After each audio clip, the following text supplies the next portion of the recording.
This is an iPhone from BackMarket, and I want to know if it's all original Apple parts, or if they've replaced some of the internals, the battery or screen, with some dodgy Chinese part. Uh-oh, that's not good. To give you the very short version, I bought this iPhone in just fair condition, and unlike all the previous purchases from BackMarket, where I've been very happy with their condition, like they've been much better than fair, this one really is in just fair. It's got various nicks and paint chipping around the edges, and the battery health is just 87%, which is a bit lower than I'd hoped on a phone which really isn't so old. So let's open it up. Or not. There's a slight problem. I'm no expert. Luckily, JP Tech data recovery specialists have invited me over to their lab to open it up and inspect the insides with them. Please check them out. Besides data recovery, they do all these other things, which hopefully are on screen now. I couldn't do this without them.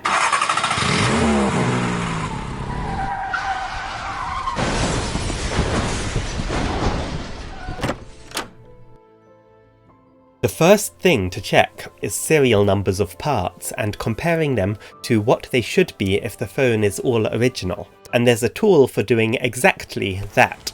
The most commonly replaced parts are the screen and battery, but we will have a look at anything inside that may have been replaced, fiddled with, or touched inappropriately. This program showed that apparently everything lines up, but it got more interesting immediately when we got to opening it. The first step after turning off the phone is heat. This is a heat mat. It warms up to soften the adhesive holding the screen on. Here it is under the thermal camera. You can see the fire snake. I mean the element. This is sped up. 2 long screws. No more. Next, the opening with a custom suction tool for iPhones. Little bit of very delicate stabby stab around the edges, and we're in! The screen almost hinges up because it still has the flex cables attached, and we get our first look at the inside. The first thing to note is this screw, or rather, the lack of this screw. There's one missing. This is technically possible from factory, but a much more likely explanation is that it has been opened up by a refurbisher. There is the possibility that with the vibration motor screws can work their way out, but then it would be somewhere inside the case, which it's not. Well, let's strip it down further. A few shields removed, unplug the battery and other flexors. Now we can remove the screen. And oh no, the adhesive. iPhones from factory, or even refurbished, if done ideally, use a pre-cut film adhesive on fully cleaned frame edges.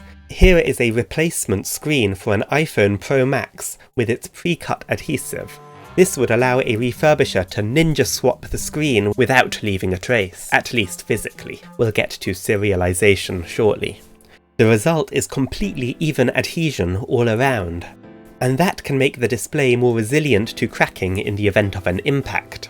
Done more cheaply, with glue, you end up with this yellowing colour once the glue has healed. Some extra glue and sometimes filamenting. Look at these tiny strands all over the components. Now looking at the parts individually, they all appear to be original. The battery still has pull tabs under it, and the serialization matches up. This pattern continues with the screen. They have this mini Apple logo and QR codey thing printed on them, as well as a logo on the flex, which don't tend to be on non-original replacements. The serial numbers, which can be read with a device like this one, which you plug the screen directly into, all seem to line up with what they should be. Additionally, True Tone and various other software-based things don't usually work on a replacement screen. However, some of them can be tricked into working using a device similar to this one to copy some codes from the original screen to the new one. However, this process is still not good enough to avoid the message from Apple about being unable to verify if the phone has a genuine Apple display, which they show when the phone does not. This phone does not get that message. So it all appears to be original, and this paints quite a confusing picture, because there is plenty of reason to believe that this phone's been opened, but seemingly nothing's been replaced. At least by anybody other than Apple. And that's when the guy suggested a fascinating theory that maybe this is another Apple refurbished device, or at least serviced by Apple or one of their authorized repair centers, because they're the only people who can correctly serialize all the components as original. They could have well replaced the battery and serialized it correctly, all while leaving some of those telltale signs of it having been opened. All of that, of course, before it got sold on BackMarket to me, by another refurbisher, or reseller. Alternatively, it could have been opened by another refurbisher for some reason we can't identify. But it would be very funny if all along in my previous video I was comparing an Apple refurbished device to an Apple refurbished device. So has this changed my opinion on BackMarket? Well, no.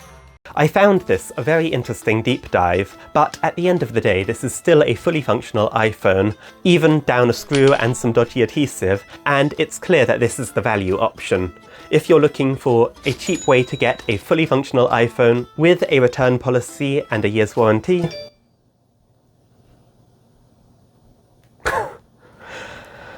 so if that sounds right for you, go for it. Thank you for watching, and thank you again to JP Tech. I really couldn't have done this without them. Please go and check them out. Their website is going to be linked below.